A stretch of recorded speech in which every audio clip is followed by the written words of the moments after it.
अफगानी राजदूत फरीद मामुंडजई ने पिछले महीने ही ऐलान कर दिया था कि भारत सरकार से सहयोग न मिल पाने के कारण उन्हें दूतावास बंद करना पड़ रहा है, जिसके बाद पता ये चला कि फरीद की टिप्पणी का असल कारण आंतरिक सत्ता संघर्ष और 20 राजनयिकों के अन्य देशों में निवास प्राप्त करने को लेकर था। बता दें कि पूरा मामला ये है कि अफगानिस्तान के राजनयिकों के भारत छोड़ने के मुद्दे लोकसभा में भी गूंज उठे, जिसका जवाब भारत के विदेश मंत्री डॉक्टर एस जयशंकर ने सदन में दिया। उन्होंने कहा कि किसी तीसरे देश से निवास हो जाने के बाद कुछ अफगानी राजनयिकों ने भारत छोड़ दिया है, लेकिन शेष राजनयिक अभी भी कुछ कामकाज संभाल रहे हैं। पिछले महीने ही अफगानिस्तान के राजनयिकों ने भारत छोड़ दिया था, जिसकी वजह उन्होंने भारत सरकार से सहयोग न मिलने को बताई थी। विदेश मंत्री एस जयशंकर ने लोकसभा में पूछे गए प्रश्न का लिखित उत्तर दिया।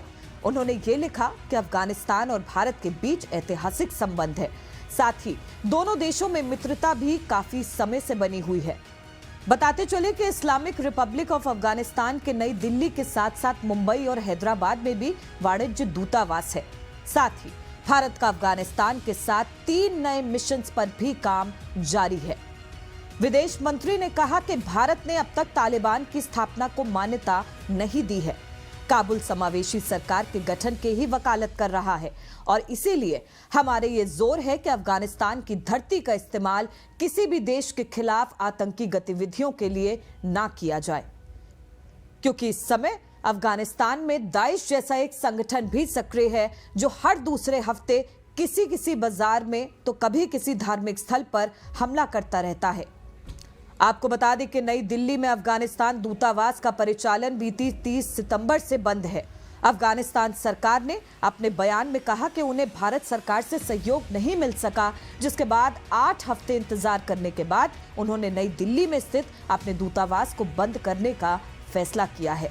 अफगानिस्तान की तालिबान सरकार ने कहा कि वियना कन्वेंशन 1961 के मुताबिक उन्होंने भारत सरकार से ये मांग की है कि वो अफगानिस्तान के दूतावास की संपत्ति, बैंक अकाउंट, वाहनों को और अन्य संपत्तियों को उन्हें वापस सौंप दे।